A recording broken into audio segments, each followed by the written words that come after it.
Me gusta mucho este libro. Es la historia de un hombre como tú. Seas mujer o seas hombre, de un cristiano, de un hombre de su época, no. Pero de un creyente que se puede parecer mucho a nosotros. Cuando leemos a Jonás decimos, uy, pero yo no soy así. Este libro tiene 48 versículos. Es el libro, uno de los libros más cortos de la Biblia. 48 versículos. Es la historia del amor de Dios a pesar nuestro. Es la historia del amor de Dios a pesar del factor humano.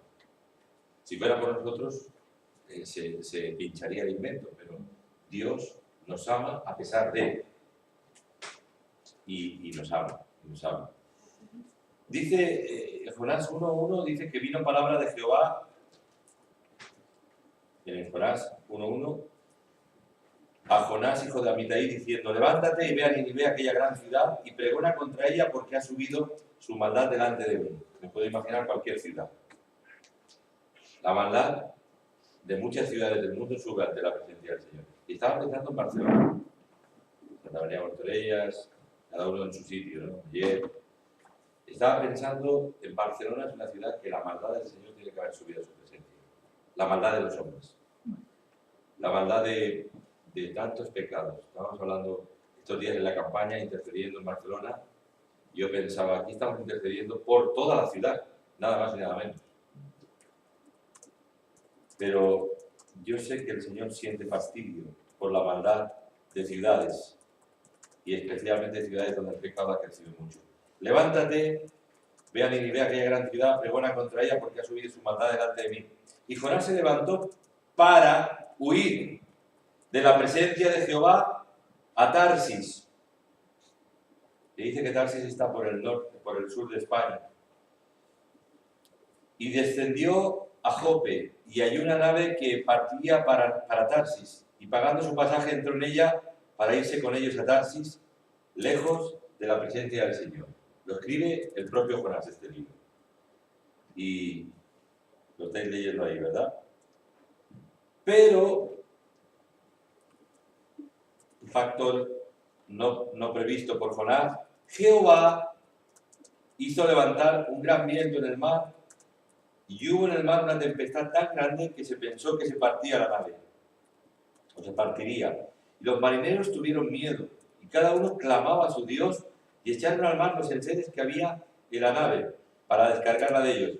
Pero Jonás había bajado al interior de la nave y se había echado a dormir. Y el patrón de la nave se le acercó y le dijo, ¿qué tienes, dormilón?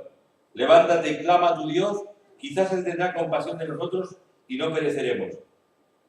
Y dijeron cada uno a su compañero, venid y echemos suertes para que sepamos por causa de quién nos ha venido este mal. Y echaron suertes. Y la suerte o la casualidad, la suerte, uno diría la casualidad, la suerte, Dios la decantó, cayó sobre Jonás. Entonces le dijeron ellos, decláranos ahora por qué nos ha venido este mal, qué oficio tienes y de dónde vienes, cuál es tu tierra y de qué pueblo eres. Y él le respondió, soy hebreo y temo a Jehová, un poco de cara, Dios de los cielos que hizo el mar y la tierra. Y aquellos hombres temieron sobremanera y le dijeron, ¿por qué has hecho esto? Porque ellos sabían que huía de la presencia de Jehová, pues él se lo había declarado. Y le dijeron, ¿qué haremos contigo para que el mar se nos aquiete? Porque el mar se iba embraveciendo más y más. Estos hombres impíos, no creyentes, tuvieron más temor de Dios que el propio Jonás. Curioso esto, es una paradoja. No es que siempre tenemos que contraponer, en el mundo hay buena gente, claro que la hay. No son salvos, es la desgracia que tienen. No han conocido a Dios, han rehusado la gracia de Dios. Pero realmente esta gente tuvo temor de Dios. Tuvo temor de Dios, cosa que no tuvo Jonás. Y aquellos hombres trabajaron, incluso tuvieron buen corazón, para hacer volver la nave a tierra, mas no pudieron, porque el mar se iba embraveciendo más y más contra ellos. Entonces clamaron a Jehová y dijeron, te rogamos ahora, oh Jehová, que no perezcamos nosotros por la vida de este hombre, ni ponga sobre nosotros la sangre inocente porque tú, Jehová, has hecho como has querido. Y tomaron a Jonás y lo echaron al mar, y el mar se aquietó de su furor. Tremendo, ¿no? Parece una historia casi increíble. Y temieron aquellos hombres a Jehová con gran temor y ofrecieron sacrificio a Jehová e hicieron votos. Hasta esto, hasta la desobediencia de Jonás, lo que él les contó les habló de la bondad de Dios, de alguna manera. Y estos hombres no por el testimonio de Jonás. El mal testimonio de Jonás fue utilizado incluso para que estos hombres pensaran, caramba, ese Dios creador, y ellos ofrecieron sacrificios e hicieron votos. Pero Jehová tenía preparado un gran pez que tragase a Jonás, y estuvo Jonás en el vientre del pez 3 días y 3 noches. Esta historia es impresionante. La respuesta del profeta Jonás. Yo creo que yo a veces me he querido comparar con Jonás y en mi interior he pensado, yo no soy como Jonás, ni mucho menos. Y al final, leyendo y releyendo este libro un montón de veces, he llegado a la conclusión, pero cierta, de que yo también soy como Jonás. Hay un Jonás dentro de mí. Hay un Jonás. Porque nosotros inventamos argumentos para irnos en otra dirección, a lo que Dios muchas veces nos dice. A veces obedecemos, a veces sí, a veces no. Y Jonás fue en contradirección de la voluntad del Señor. Y uno tiene que pensar, ¿en qué dirección estás tú yendo ahora? Yo me lo pregunto a mí mismo. Y seguramente mañana que empieza, para mí el día, la semana empieza laboralmente mañana, y pienso en lo que tengo que hacer, más o menos tengo un planning a la vista, pienso en cosas, en asuntos, en personas, en mí, en la familia, en los hijos, en la iglesia, en todos los quehaceres, y realmente estaré huyendo de Dios o estaré haciendo la voluntad de Dios. ¿Cuál será? Piensa, ¿qué vas a hacer esta semana? ¿De Jonás? ¿En dirección contraria? O quizá vas a pensar, para el carro, que lo que voy a hacer, no sé si está en la voluntad de Dios, o quizá no esté en la voluntad de Dios. Y que tengas la valentía de decir, no, esta no es la dirección que Dios tiene para mi vida. Por lo tanto, hay una huida muchas veces de muchos de nosotros pasiva. No es una huida activa. El Señor nos está diciendo, ven por aquí y vas por allá y te vas. Hay una huida pasiva. La pereza, la indiferencia, muchas veces los prejuicios. Pero Jonás tenía prejuicios. No fue a Nínive porque lo primero que le vino a la cabeza fue el sentimiento de venganza. Un sentimiento de venganza. Nosotros a veces discutimos unas cosas con Dios impresionantes. Impresionantes. Si nos diéramos, y yo digo, Señor, aquí en este libro, en estos 4 capítulos, que son como un capítulo, realmente me doy cuenta de la paciencia que tiene Dios con nosotros. Impresionante. Luego, también Jonás representa un poco a la iglesia. La iglesia en el mundo. Y la iglesia también somos nosotros. Representa a la iglesia en el mundo. La iglesia, el 80% de la iglesia verdadera, no de la iglesia falsa iglesia, de la iglesia espejismo, de la iglesia religión, la iglesia de Jesús, el 80% de la iglesia no está haciendo la voluntad de Dios. En cuanto, fundamentalmente, al cumplimiento de la Gran Comisión. Especialmente el cumplimiento de la Gran Comisión. Solamente por estadísticas orientativas, algunos se llama eclesiólogos, gente que estudia cómo se mueven las iglesias en el mundo, creyentes preocupados por ciertas tendencias en los cristianos que nos ayudan, a arrojar luz. Solamente el 20% de la iglesia cristiana, de los creyentes, están movilizados a hacer cumplir la voluntad de Dios en la tierra. El 80%, mirad, el asunto es el siguiente. Unos porque tienen prejuicios. Jonás tenía prejuicios nacionalistas. Él pensó, el imperio asirio nos ha fustigado, nos ha machacado, nos ha destruido, ha acabado con nosotros una y otra vez, y ahora el Señor resulta que me envía a la capital del imperio del enemigo. Nínive era la capital de Asiria. Era una ciudad bellísima, una ciudad con jardines colgantes, arquitecturas bonitas, una gran ciudad, Nínive, una ciudad grande, 120.000. Algunos dicen que esos podrían ser solamente los niños. Hay diferentes criterios. Aún Dios muestra en este libro muestra la compasión que Dios tiene por los animales al acabar el libro. Pero realmente el Señor le envía a la misión y Él no lo cumple. Vamos a leer el capítulo 2. Entonces oró Jonás a Jehová, su Dios, desde el vientre del pez, y dijo: invoqué en mi angustia a Jehová y Él me oyó. Desde el seno del Seol clamé y mi voz oíste. Me echaste a lo profundo, en medio de los mares, y me rodeó la corriente. Todas tus ondas y tus olas pasaron sobre mí. Entonces dije: desechado soy de delante de tus ojos, mas aún veré tu santo templo. Las aguas me rodearon hasta el alma, me rodeó el abismo. El alga se enredó a mi cabeza, descendí a los cimientos de los montes. La tierra echó su cerrojo sobre mí para siempre. Mas tú sacaste mi vida de la sepultura, oh Jehová, Dios mío. Cuando mi alma desfallecía en mí, me acordé de Jehová, y mi oración llegó hasta ti en tu santo templo. Los que siguen vanidades ilusorias, ahí está empezando a reaccionar Jonás. Su misericordia abandona. Mas yo, con voz de alabanza, te ofreceré sacrificios. Pagaré lo que prometí. La salvación es de Jehová. Y mandó Jehová al pez y vomitó a Jonás en tierra.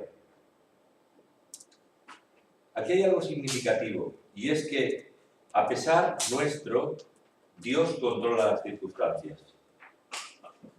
Vivimos circunstancias cada uno en su mundo, eso está claro. Vivimos circunstancias que decimos, realmente ahora me estaban llamando los hermanos de Tarragona por una circunstancia que han vivido, un asunto paradójico, no comprendemos. Por cierto, han pasado muchas tribulaciones, les han muerto 2 hijos, a 2 de los ancianos, y les ha pasado otra cosa, no tampoco es que sea nada del otro mundo, pero que es preocupante. Y uno dice, ¿y por qué nos tienen que pasar estas cosas? ¿Por qué me tienen que pasar? ¿Por qué tienen que pasarnos ciertas cosas? Todo está bajo la voluntad de Dios, absolutamente todo. Los pelos que se cayeron en tu peine esta mañana cuando te peinaste, estaban contados por el Señor. Pero Jehová tenía preparado un gran pez que tragase a Jonás. El Señor tenía una situación controlada. Y luego dice la palabra, y mandó Jehová al pez y vomitó a Jonás en tierra. Dios manda sobre las circunstancias de tu vida, a pesar de cualquier pesar. Yo digo, Señor, gracias que no tienes demasiado en cuenta mis errores. No tienes los tiene en cuenta, pero no tanto como para anularme absolutamente. Es el Dios de las segundas, de las terceras y de las muchas oportunidades. ¿Amén? Amén. Dios nos da oportunidad tras oportunidad. Y a veces Dios nos confronta para que nos demos cuenta de una cosa. O nos exhorta directamente o nos confronta, como lo dice al final de este libro, como se ve.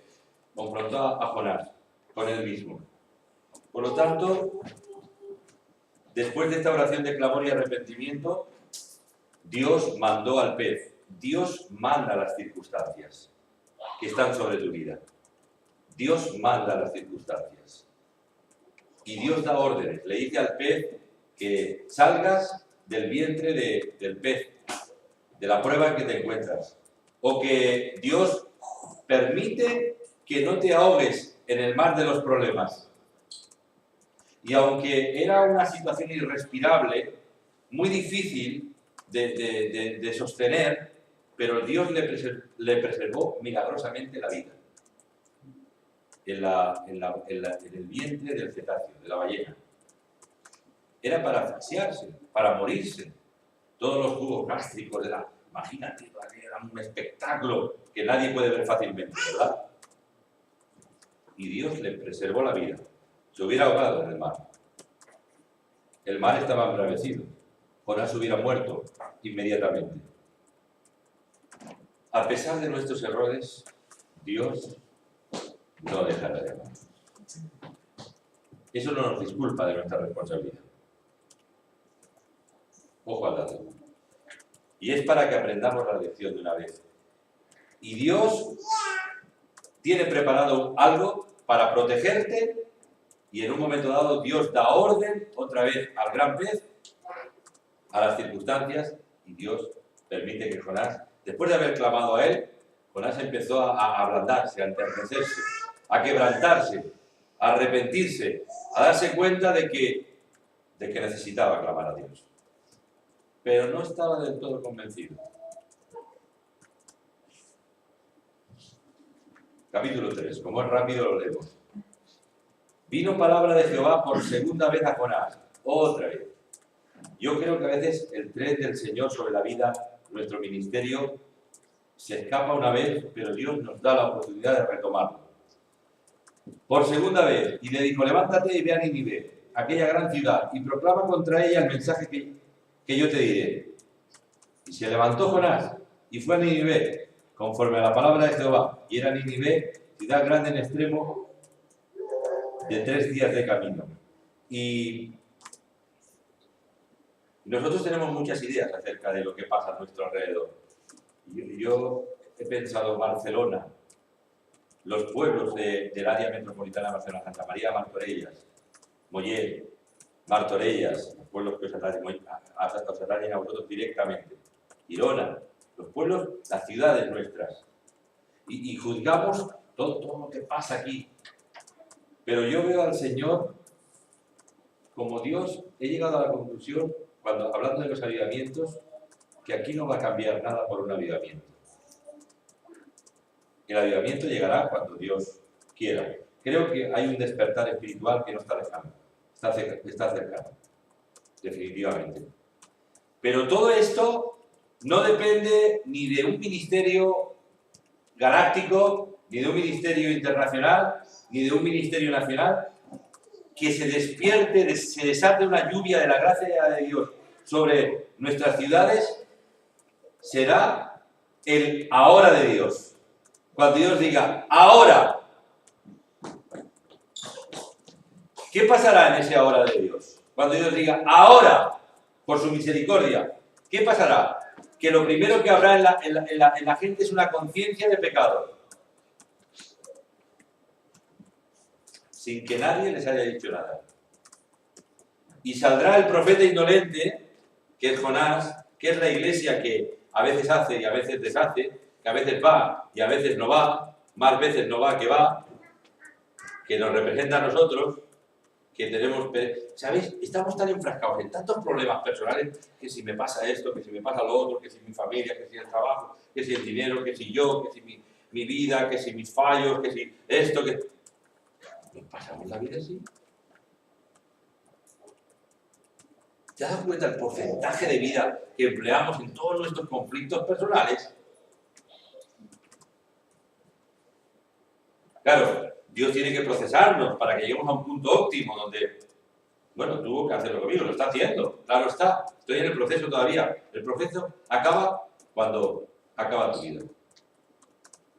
Pero yo creo que es mejorable la versión de Julio Pérez y de Pepín y de los que veo aquí, de muchos de nosotros.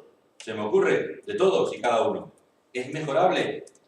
Llega un momento donde se nos supone que estamos más o menos, o deberíamos de estar más o menos, o no más o menos, listos para servir a Dios de una forma resolutiva, decidida, sin darle tantos problemas. Con nosotros mismos. Por eso digo Jonás y nosotros. Porque tenemos tantos problemas con nosotros mismos que Dios se pasa toda la vida esperando que se arreglen nuestros problemas. Yo no sé ni cómo contaba con un tipo como Jonás. Se lo he dicho así, abiertamente al Señor, respetuosamente, como podéis imaginar, nada más faltaría. Pero ¿cómo? ¿Cómo? ¿Cómo? ¿Cómo te toman la molestia de contar con un tipo así, tan variable, tan indolente, tan cabezón, tan obstinado? Y era profeta del Señor. Quiere decir, tenía ministerio.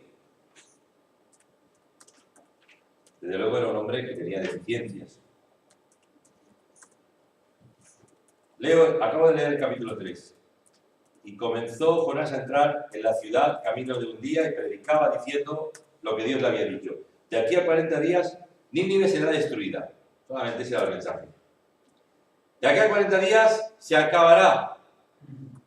Llegará la destrucción. Imaginaos qué mensaje tan caótico. Y los hombres de Nínive, sin que hubiera una campaña, ni un campañón, ni todas las iglesias en marcha, allí no había nadie. Solo había un profeta, una vocecita indolente, medio a regañadientes, que decía, de aquí a 40 días, señores, Nínive será destruida. Pero ¿qué pasó en el corazón de la gente? Y esto es maravilloso, ¿eh? Y los hombres de Nínive creyeron a Dios y proclamaron ayuno, y se vistieron de cilicio desde el mayor hasta el menor de ellos. Y llegó la noticia hasta el rey de Nínive, y se levantó de su silla, se despojó de sus vestidos, ¡wow!, y se cubrió de cilicio. Pero tan poderoso fue Jonás en absoluto. Y se sentó sobre ceniza, e hizo proclamar y anunciar en Nínive por mandato del rey y de sus grandes, diciendo, hombres y animales, bueyes y ovejas, no gusten cosa alguna, no se les dé alimento ni beban agua. Ayuno total. Este tipo impío fue tocado por el Señor absolutamente. Sino cúbranse de cilicio, hombres y animales, y clamen a Dios fuertemente. Y conviértase cada uno de su mal camino, de la rapiña que hay en sus manos. La convicción de pecado llegó sobre él.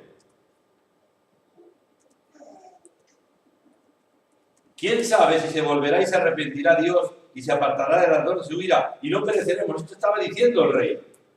Y vio Dios lo que hicieron, que se convirtieron de su mal camino y se arrepintió del mal que había dicho que les haría y no lo hizo.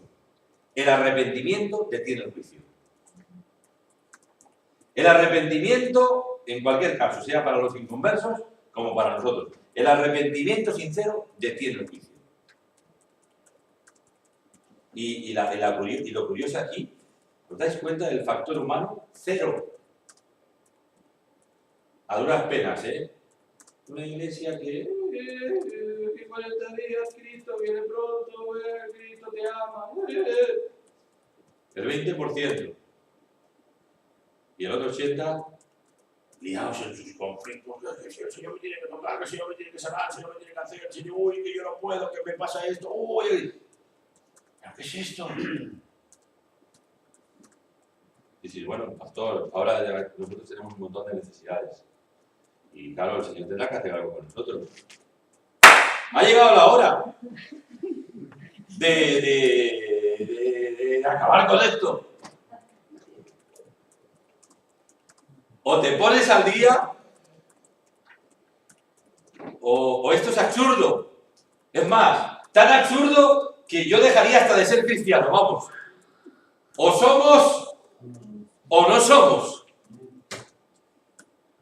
Así. Y yo me preguntaba, Señor, ¿cuántos problemas tienes con nosotros? Conmigo todavía tienes unos cuantos. Pero digo, yo tengo tantos dolores de cabeza. A veces me doy cuenta de que sí, más de lo que pienso, de lo que yo pensaba. Por lo tanto, el arrepentimiento, la convicción de pecado, todo lo hizo Dios desde el cielo. A duras penas, con un pequeño mensaje que recibieron, un poco, así un mensaje vacilante, no con mucha fuerza de convicción. Porque cuando llega, y esto es lo que va a pasar en España, cuando venga la hora de Dios, aquí no es por nuestros méritos. No digo que hay iglesias que están haciendo cosas bonitas, iglesias santas, claro que las hay, gracias a Dios, en este país. Iglesias consagradas, hay un porcentaje interesante, yo conozco algunas. Pero si observo en general y conozco el panorama de la Iglesia en este país, aquí hay una distracción brutal. Aquí hay un autoconsumo personal. A ver, dame como las encuestas, dame algo, dame una renovación, dame un aviamiento, dame una no sé qué, dame una casa, dame. Id por todo el mundo y predicad el Evangelio a troche y moche a esta gran ciudad, a esta pequeña ciudad, a esta aldea, a este pueblito, a donde sea. Id y volved ahí una y otra vez. Este es el asunto. La verdad es que el milagro más grande lo hizo Dios directamente, sin intervención humana de ningún tipo. Por lo tanto, lo que vaya a pasar en España, de un despertar espiritual, que lo habrá, viene por la pura gracia de Dios. Porque la iglesia no es que sea una iglesia... no es peor que otras iglesias en cualquier parte del mundo. En algunas partes del mundo hay un cierto movimiento, Dios ha abierto más los cielos, sí que es verdad. Yo he ido a países donde eso se nota. Pero luego ves, adolecen estas iglesias de otras cosas. Serias. Por lo tanto, en España, particularmente en Europa, que estamos en Europa, en este continente glacial, quiere decir espiritualmente frío, muy frío, por su pura gracia.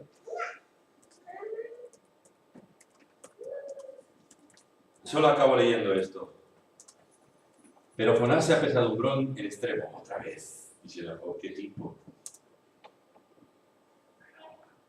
¿Qué tipo es? Y oró a Jehová y dijo, ahora, oh Jehová, ¿no es esto lo que yo te decía contendiendo con Dios, altercando, aún en mi tierra? Por eso me apresuré a huir a Tarsis, aún trata de convencer a Dios, porque sabía que tú eres Dios clemente y piadoso, tardo en enojarte y de grande misericordia y que te arrepientes del mal. Este es el argumento de Jonás. Y nosotros diríamos, bueno, pues yo no diría una cosa como esta, pero dices otra. Tienes otros argumentos. Es equivalente a esto. Exactamente. Ahora pues, oh Jehová, te ruego que me quites la vida. Pero, ¿qué tipo? Porque mejor me es la muerte que la vida. Tiene un inmaduro de campeonato. Me atrevo a decirlo. Y Jehová le dijo, ¿haces tú bien en enojarte tanto? Y salió Jonás de la ciudad y acampó hacia el oriente de la ciudad y se hizo allí una enramada y se sentó debajo de ella a la sombra hasta ver qué acontecería en la ciudad. Estaba al tanto. Estaba el loro. A ver cómo va a ser la movida. Y preparó Jehová Dios una calabacera, la cual creció sobre Jonás para que hiciese sombra sobre su cabeza y le librase de su malestar. Jonás se alegró grandemente por la calabacera. Pero al venir el alba del día siguiente, Dios preparó un gusano, el cual hirió la calabacera y se secó. Y aconteció que al salir el sol, preparó Dios un viento recio solano. Y el sol hirió a Jonás en la cabeza y le entró una insolación. Y se desmayaba y deseaba la muerte, diciendo, mejor sería para mí la muerte que la vida. Bueno, y la palabra clave aquí es, Dios preparó. Preparó una enramada que de alguna manera, una calabacera que creció, preparó un gusano que acabó con la... Dios prepara las circunstancias propicias y las circunstancias adversas. Eso dice el profeta Isaías. Dios creó el día de la prosperidad y el día de la adversidad. Es Dios, el soberano Dios, el que tiene los días contados, los minutos contados, y sabe el día que tú vas a morir. ¿Sabía el día que ibas a nacer? Y sabe el día que vamos a morir. Lo tiene en su calendario. Todo está bajo su designio. Está controlado por Dios. Jehová Dios prepara las circunstancias. Y te voy a decir algo. Si esas circunstancias que nos resultan a veces incómodas, Dios las permite. Esta es la pedagogía de Dios. Vamos a un niño, al pedagogo, para que lo vea, para que corrija ciertas deficiencias de conducta, de falta de rendimiento escolar. La pedagogía de Dios para nosotros. que somos como niños a veces. ¿Verdad? Y acabo leyendo esto. Pero al venir el alba del día siguiente, Dios preparó un gusano el cual hirió la calabacera y se secó. Y aconteció que al salir el sol, preparó Dios un viento solano, y el sol hirió a Jonás en la cabeza y se desmayaba y deseaba la muerte. Entonces dijo Dios a Jonás: tanto te enojas por la calabacera, y él respondió: mucho me enojo, hasta la muerte. Y dijo Jehová: ¿tuviste tu lástima de la calabacera, en la cual no trabajaste ni tú la hiciste crecer, que en un espacio de una noche nació y en el espacio de otra noche pereció? Y aquí viene el contraste, cómo Dios nos confronta. Y no tendré yo piedad de Nínive, aquella gran ciudad donde hay más de 120.000 personas que no saben discernir entre su mano derecha y su mano izquierda, y muchos animales. La Sociedad Protectora de Animales está contenta con este versículo. Pero Dios, dicen los comentaristas, que en Nínive había por lo menos 500.000 de personas, y estos 120.000 creen que eran niños. Quiere decir, en cualquier caso, Dios tenía misericordia de toda Nínive. Pero maravillosamente Dios trajo una convicción de pecado y hubo una revolución espiritual en esa ciudad. 300 años más tarde, el juicio de Dios, casi 300 años más tarde, vendría sobre Nínive. El profeta Nahum fue el profeta que preconizó la destrucción de Nínive, porque entonces Nínive, pasaron muchos años. Nínive fue salva en un momento dado y luego Dios envió, al cabo de mucho tiempo, juicio sobre la ciudad. Pero Dios tiene sus tiempos, ¿verdad? Y lo que quiero decir es que no le causemos tantos problemas al Señor. Ha llegado la hora de replantearnos nuestra agenda de vida personal, nuestras cuestiones, nuestros sentimientos, nuestras idas y venidas, nuestros vaivenes. Digamos: Señor, haz algo con mi vida, con mi ser, con mi esencia. Transfórmame, ayúdame, cámbiame, todo me. Amén. ¿Por qué nos ponemos de pie un momentito? Vamos a orar al Señor. Señor, yo sé que tú cuentas con nosotros, a pesar de tantos pesares. Lo hiciste con Jonás, contabas con él y contaste con él hasta el final. Gracias que todavía somos los profetas tuyos. A pesar de algunos pesares, somos tus profetas para esta ciudad, para nuestras ciudades, para este país. Y no quisiéramos ser indolentes, no quisiéramos ser gente malhumorada ni nada de eso. Quisiéramos ser gente sana, gente santa, gente obediente. Y al de buen grado hacer lo que tú quieras, no ir en dirección contraria de tu voluntad. Queremos ir sinceramente a donde nos quieras mandar. Danos el valor de obedecerte. Perdona nuestros pecados, perdona nuestra desidia, también nuestro ensimismamiento, estar centrados tanto en nosotros mismos. Perdónanos, Señor. Corrige este espíritu de tanto ensimismamiento de nuestras cosas. Necesitamos un cambio. Yo te pido que produzcas una reflexión profunda acerca de nosotros mismos. En cada uno de mis hermanas y hermanos que están aquí esta noche. Que nos hagas pensar. ¿Dónde está el origen del tema, del problema? Señor, que tengamos la capacidad de reaccionar rápidamente y de ponernos a cuentas contigo. Te damos gracias por tu palabra, porque es bendita y es tuya. Te damos gracias, Señor, y te pedimos que nos guíes esta semana, que tengamos un tiempo muy especial. Ayúdanos a releer este libro y a sacar muchas más lecciones de él. Tú controlas nuestra vida, tienes todo controlado, todo está bajo tu soberana voluntad y tu designio. Guárdanos del mal, Señor, y guíanos a la bendición que tanto necesitamos. En el nombre de Jesús. Amén. Amén.